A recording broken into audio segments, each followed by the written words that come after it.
ওকে কি এখন কথাটা বলা কি উচিত হবে? ও তো আমায় অনেকদিন ধরেই ভালোবাসে, কিন্তু কিছুই তো বলে না। যাকে আমি শুনি তাহলে বড়।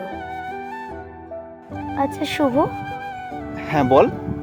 তুই যে আমায় এতদিন ধরে ভালোবাসিস, এই কথাটা মুখে বলতে কি অসুবিধা হচ্ছিল?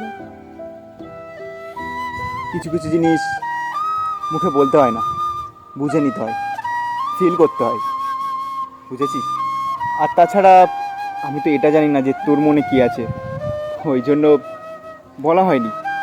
আর তুই আমাকে অ্যাকসেপ্ট করবি কি না সেটাও আমি জানি না। আচ্ছা বেশ, তবে আমি তোকে কটা প্রশ্ন করছি, যদি তুই সেই প্রশ্নগুলোর সঠিক অ্যান্সার দিতে পারিস তাহলে আমি অ্যাকসেপ্ট করে নেব। আচ্ছা কর। ভালোবাসতে গেলে কি লাগে? বিশ্বাস। বিশ্বাস ছাড়া একটা ভালোবাসা কখনোই গড়ে উঠতে পারে না বা টিকেও থাকে না।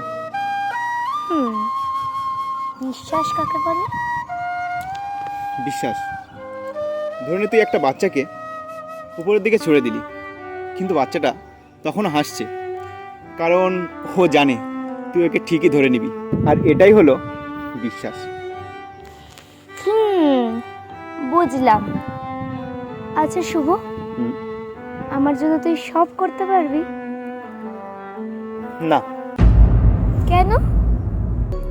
দেখ, আমি তো এখনও সেভাবে তেমন কোনো কাজকর্ম জোগাড় করে উঠতে পারিনি, বলতে গেলে বেকার। তো তোকে হয়তো দামি কোনো রেস্টুরেন্টে নিয়ে গিয়ে খাওয়াতে পারবো না, কিন্তু আমাদের কলেজের পাশে গোপাল কাকুর দোকান আছে, ওখানে চা খুব ভালো করে, ওখান থেকে চা খাওয়াতে পারবো তোকে। তোর জন্মদিনে হয়তো দামি কোনো গিফট দিতে পারবো না, কিন্তু সবার আগে উইশটা আমিই করব। আর দামি রেস্টুরেন্টে নিয়ে গিয়ে পিৎজা বার্গার হয়তো খাওয়াতে পারবো না, কিন্তু আইসক্রিম আর পাড়ার মোড়ে বসা ফুচকা ঠিকই খাওয়াতে পারবো। তুই খাবি আর আমি দেখব তোকে দু চোখ ভরে। দু চোখ ভরে যতই দেখি তোমার হাসি মুখ, মনে পড়ে আমার প্রেমের। আমি যদি কখনো রাস্তায় পড়ে যাই, আমায় তুলবি? না।